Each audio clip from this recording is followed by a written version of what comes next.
Mes amis, aujourd'hui, je souhaite partager avec vous une histoire vraie, choquante et mystérieuse. Une jeune femme a accouché et ce qui est sorti de son ventre a laissé tout le monde sans voix. La moitié du corps du nouveau-né semblait parfaitement humaine, délicate et douce, mais l'autre moitié ressemblait aux jambes d'un cheval, longues et puissantes. Comment une telle chose a-t-elle pu se produire? Quelles forces étranges avaient été à l'œuvre pendant sa grossesse? Et quels actes terribles le père avait-il commis pour expliquer cette issue effroyable? Plus qu'un récit sensationnel, c'est une leçon puissante, un rappel glaçant que nos choix peuvent avoir des conséquences inimaginables. Alors, restez avec moi jusqu'à la fin. Si vous êtes touché, aimez cette histoire. Et si vous êtes nouveau ici, abonnez-vous et activez la cloche de notification pour ne jamais manquer notre prochaine vidéo. Au sommet des montagnes enneigées de Jakal, un village musulman isolé du sud de la Russie, vivait Rouslan Zakirov. Connu dans le monde entier pour son immense fortune, il possédait le seul ranch équestre de la région. 2 hectares gelés s'étendaient devant vous, parsemés de majestueux étalons arabes, de races montagnardes robustes et de chevaux de course primés importés du lointain Tatarstan.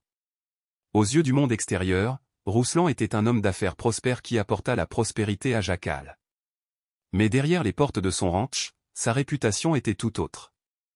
Pour Rouslan, les chevaux n'étaient rien d'autre que des outils, des bêtes de somme et de profit.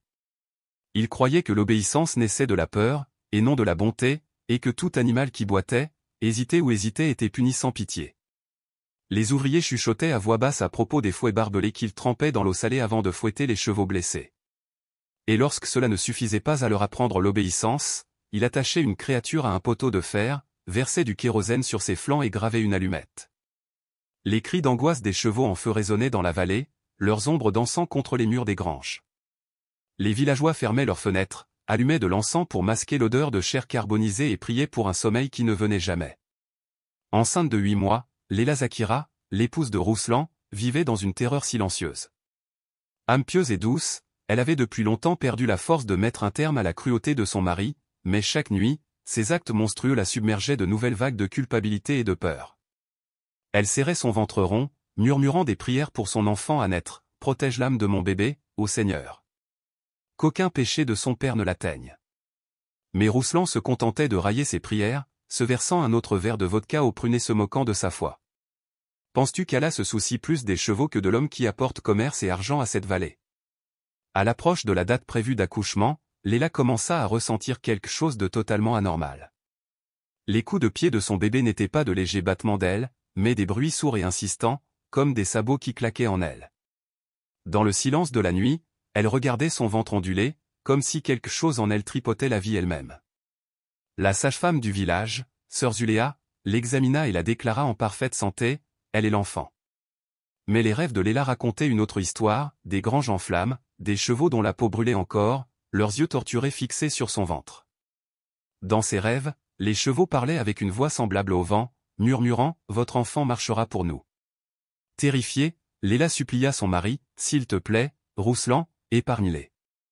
Si ce n'est pas pour eux, alors pour le bébé. » Il se tenait près de la fenêtre, fouet à la main, la mâchoire durcie. « La pitié est pour les faibles, » cracha-t-il.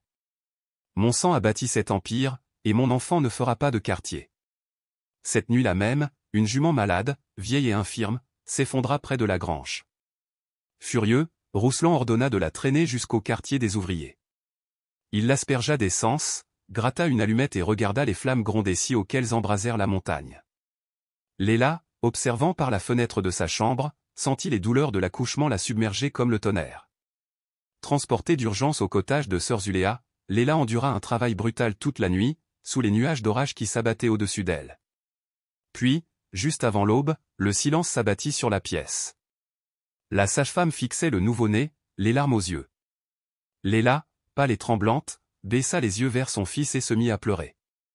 De la taille jusqu'à la tête, il était parfait, de minuscules doigts enroulés autour des siens, son visage doux et humain.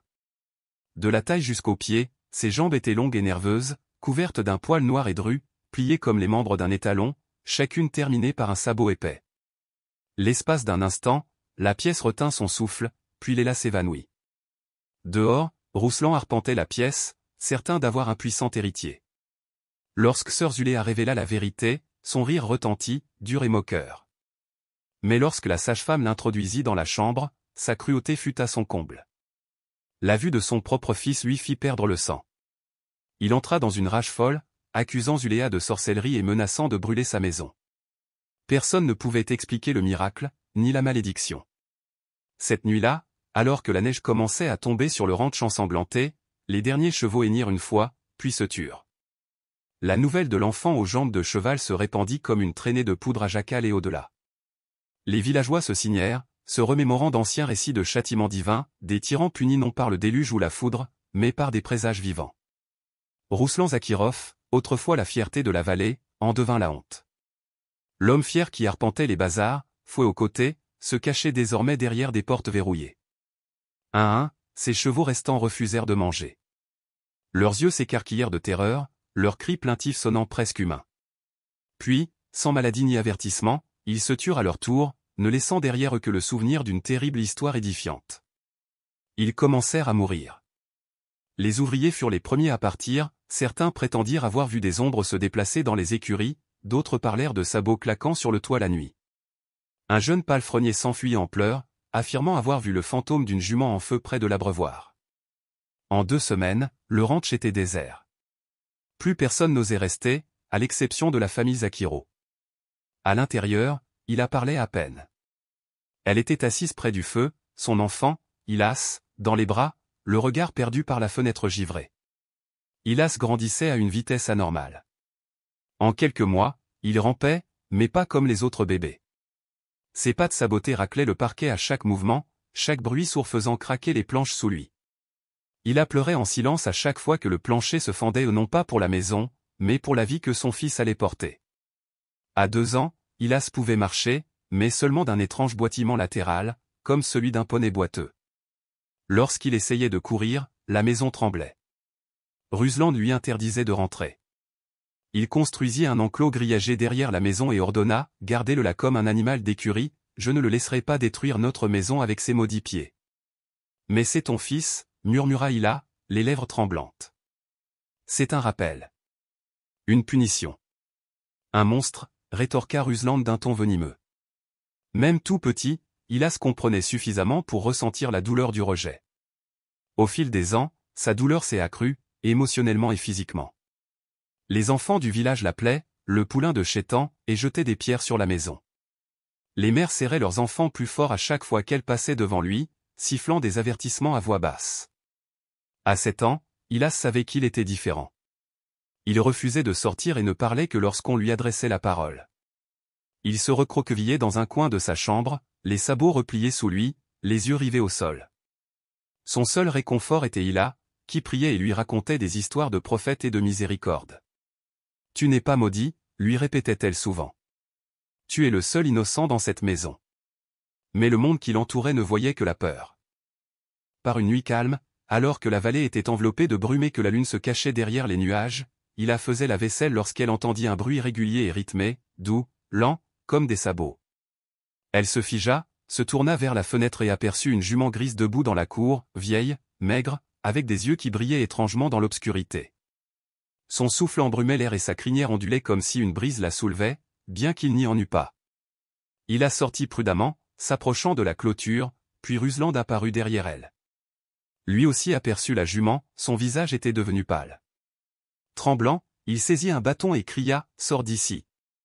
Retourne d'où tu viens. » Mais la jument ne broncha pas. Elle le fixa de ses yeux humains, féroces et accusateurs. Ruslan lâcha le bâton. Le cheval hennit un long hennissement plaintif, empli de douleur et de reproches puis se tourna vers les bois et disparut dans le brouillard.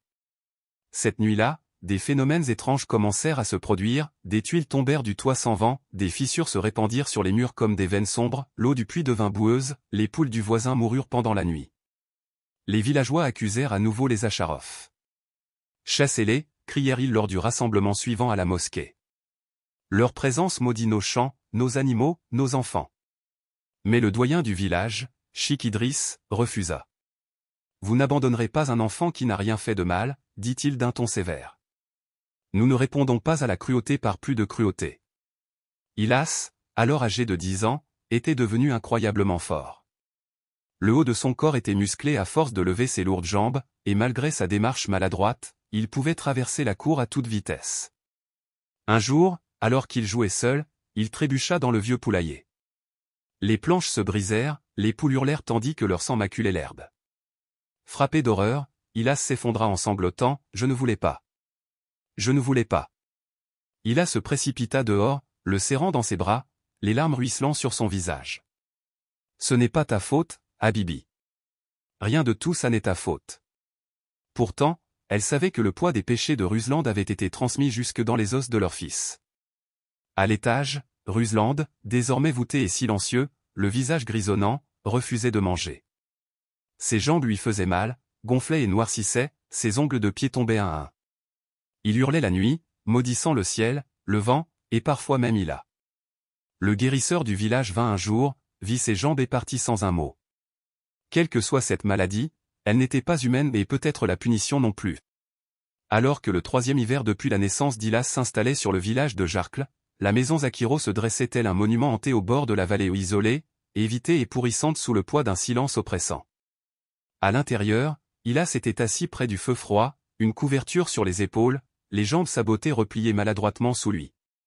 À 10 ans, il n'était jamais allé à l'école, n'avait jamais eu d'amis et n'avait jamais mis les pieds dans une mosquée même s'il pouvait réciter des versets du Coran en écoutant les prières nocturnes de sa mère. Ses seuls compagnons étaient la neige qui tombait par les fenêtres fissurées et la douce voix d'Hylas qui murmurait des prières dans l'obscurité. Elle aurait dû enterrer cet enfant à la naissance, a craché une femme. Un matin, Sheikh Idriss revint, apportant du pain, du riz et de l'huile dans un sac de toile. Il frappa doucement, puis entra avec un sourire las. Hylas se leva pour l'accueillir, déposant un baiser respectueux sur sa main avant de le guider à l'intérieur. Sheikh Idriss s'assit à côté d'Hylas, qui fixait le sol, honteux et trop effrayé pour croiser le regard de son bienfaiteur. Idriss demanda simplement, « Sais-tu ce que le prophète, que la paix soit sur lui, a dit à propos des animaux ?» Hylas secoua la tête. Idriss poursuivit, « Ce sont des communautés comme nous. Elles louent Allah d'une manière que nous ne comprenons pas. Ceux qui leur font du mal bouleversent l'équilibre de ce monde, mais ceux qui souffrent injustement, sont les plus proches d'Allah. » Les lèvres d'Hylas tremblèrent. Sa voix était à peine un murmure, « Suis-je une erreur ?» Le vieil homme tendit la main, prit la joue du garçon dans ses mains et murmura, « Tu es un signe cette nuit. » Ce soir-là, Sheikh Idriss les guida dans une prière commune. C'était la première fois depuis des années que le son d'une récitation digne emplissait les murs maudits de la maison des Zakirouf. Hylas pleurait ouvertement, ses sanglots trempant le tapis de prière. Derrière lui, Hylas leva les mains, comme pour offrir au ciel tous les fardeaux que son enfant portait. Dans l'ombre près de son lit, Ruslan Zakirov observait. Il vit le garçon qu'il avait autrefois renié implorer Dieu. Le cœur de Ruslan se serra, sa mâchoire trembla. Mais l'orgueil qui avait bâti son empire de cruauté refusait de lâcher prise. Il tourna le visage vers le mur, murmurant des jurons dans son oreiller. Le lendemain matin, il ne sentait plus rien sous la taille. Hylas le soignait avec douceur en nettoyant les plaies, changeant le linge, brûlant des herbes odorantes pour masquer la décomposition mais rien n'arrêtait la pourriture inexorable. Sa peau pelait par couches. Aucune clinique ne voulait l'accepter, même le guérisseur du village avait disparu. Les proches avaient fermé leurs portes à clé. Ainsi, dans cette maison, le puissant marchand de chevaux et propriétaire terrien autrefois tyran pourrissait comme de la viande au soleil. L'ironie était cruelle, Hylas, l'enfant au sabot, la malédiction qu'il avait désavouée, lui apportait maintenant de l'eau, allumait des bougies dans sa chambre, s'asseyait à son chevet et lisait des versets du Coran prônant la miséricorde, le repentir et la justice. Une nuit, après avoir récité la sourate Al-Zalzala, Hylas murmura, « Ce jour-là, chaque âme verra ce qu'elle a fait. » Ruslan ne répondit pas à voix haute, mais les larmes montèrent aux yeux d'Hylas tandis qu'il restait assis près de son père un long moment, silencieux. Puis, d'une voix brisée, Ruslan murmura, « Je les entends. » Qui demanda Hylas. Les chevaux, avoua Ruslan. Ils hurlent et pleurent dans le noir. Parfois, je les vois à la porte, la chair brûlante, les yeux pleins de fumée. Un silence pesant s'installa. Puis, contre toute attente, Ruslan murmura, « Pardonne-moi. » Mais il était trop tard. Le lendemain matin, Ruslan Zakirov mourut. Il n'y eut ni cortège funèbre, ni voisins en pleurs, ni récitant professionnel seulement Hylas, Sheikh Idriss et 2 ouvriers du village voisin, qui le descendirent dans une petite tombe derrière la maison, à l'emplacement même des anciens postes à chevaux. Hylas ne gémit pas. Elle resta silencieuse, les mains levées, implorant Allah de pardonner à son mari, de protéger son fils et de lever la malédiction. Plus tard dans la semaine, elle vendit le ranch et toutes les terres environnantes. Avec l'argent, elle acheta une petite maison en bois à l'orée de la forêt, loin du regard critique de Jarkl. Elle possédait un jardin, un puits peu profond et 2 pièces simples. Là, elle et Hilas reprirent un nouveau départ. Hila plantait des légumes et des herbes médicinales. Hilas parcourait les champs, enfin libre de fouler la terre sans craindre de briser le sol. Ils priaient ensemble, cuisinaient ensemble et, surtout, vivaient sans honte. Bien que le monde les maudit, Hilas ne s'était jamais senti aussi humain. Les années passèrent dans la solitude tranquille de leur maison à flanc de colline. Le monde avait peut-être oublié Hilas Zakirov, mais lui, il ne l'avait pas oublié. Sous la douce houlette de sa mère et les visites occasionnelles de Sheikh Idriss, le garçon aux sabots devint un jeune homme doté d'une immense force intérieure. Il ne pouvait ni courir comme les autres jeunes, ni porter de chaussures, ni s'agenouiller aisément, mais il portait quelque chose de bien plus grand, un cœur qui refusait de s'endurcir, malgré tout ce que le monde lui imposait. Chaque journée commençait par le fajr, lui et sa mère étudiaient ensemble des versets coraniques. La sourate préférée d'Hilas était la sourate Ar-Rahman, lequel des bienfaits de ton Seigneur nieras-tu? Au fond de lui, il croyait que sa vie, aussi douloureuse et étrange fût-elle, demeurait une miséricorde. À 16 ans, Hilas lisait et écrivait couramment en russe, en arabe et en tatar. Bien que ses sabots claquaient encore sur les sols en pierre, il sculptait des supports en bois pour se stabiliser et apprit à garder l'équilibre sur un sol accidenté. Le haut de son corps gagna en puissance, ses épaules s'élargirent et son regard, profond comme un lac de montagne. La nouvelle du « chevalier qui enseigne le Coran » se répandit au-delà du village. D'abord, des pèlerins curieux, des mystiques et des érudits vinrent le voir. Lorsqu'ils le rencontrèrent, ils restèrent plus longtemps que prévu, ils posèrent des questions, écoutèrent, pleurèrent et communiquèrent son histoire au monde, celle d'une âme née des conséquences du péché qui transforma la souffrance en but. Parmi ces visiteurs se trouvait Mir Salahoff, un érudit respecté de Grozny. Il arriva avec 2 étudiants et resta 2 jours. Le dernier matin, sous le figuier de la maison, il dit à Hila, « Votre fils n'est pas né maudit, il est né élu. » Sa présence ici est certes un avertissement, mais aussi une leçon. Hilas, entendant cela, répondit doucement, « Alors, laisse-moi t'enseigner. » Poussé par sa détermination, Mir aida à lever des fonds pour construire une petite madrasa sur une colline voisine. Les villageois de Jarkl dont beaucoup avaient autrefois maudit Hilas assistèrent en silence à la pose des fondations. Certains secouèrent la tête, d'autres baissèrent les yeux de honte, mais personne n'osa s'y opposer. Peut-être, au fond d'eux-mêmes, savaient-ils. Ils craignaient qu'Allah ne les observe, et c'est ainsi que, dans ce coin tranquille de Russie aux senteurs de pain, naquit la maison d'études Zacharov. Une humble structure en bois s'élevait parmi les arbres, ses 2 pièces étant divisées en une petite salle de prière et une modeste bibliothèque. Hilas en devint le directeur. Ses élèves n'étaient pas seulement des enfants du quartier, mais aussi des orphelins, des jeunes handicapés et des exclus qui n'avaient nulle part où aller. Il leur apprit à lire le Coran et, plus important encore, à porter leur fardeau avec dignité. Il leur dit, « La douleur n'est pas une punition, c'est la preuve que votre cœur est encore vivant. » Un après-midi d'hiver, tandis que les flocons de neige tombaient comme des murmures du ciel, un groupe d'élèves se rassembla dans la salle de prière. Parmi eux était assis un garçon dont la colonne vertébrale était si tordue qu'il avait été moqué toute sa vie. Avec hésitation, il leva la main et demanda, « Ustad, si Allah nous aime, pourquoi nous a-t-il créés ainsi ?» Hilas marqua une pause, puis s'agenouilla devant le garçon, non sans difficulté mais résolument. Relevant sa robe pour révéler ses propres jambes sabotées, il croisa le regard étonné des enfants et dit, « Alors vous saurez que même avec ça, » il désigna ses pieds, « vous pouvez tenir debout. » À partir de ce jour, Hilas n'était plus seulement un enseignant, il devint un symbole. Hila, plus âgée, plus mince mais paisible, s'occupait du jardin à côté de la madrasa. Elle s'asseyait à l'ombre d'un figuier et récitait le dhikr, tandis que son fils dirigeait les prières à l'intérieur. De temps en temps, des femmes du village arrivaient avec des offrandes, l'une apportait du miel, l'autre de la laine. Elles inclinaient la tête et demandaient, « Pardonneras-tu notre ignorance ?» Hila souriait toujours, répondant, « Allah est le plus miséricordieux, qui ne serais-je pas ?» Pendant ce temps, le vieux ranch Zacharov était en ruine. La nature avait repris ses droits, des fleurs sauvages poussaient là où les chevaux avaient saigné, des granges s'effondraient sous leur propre poids.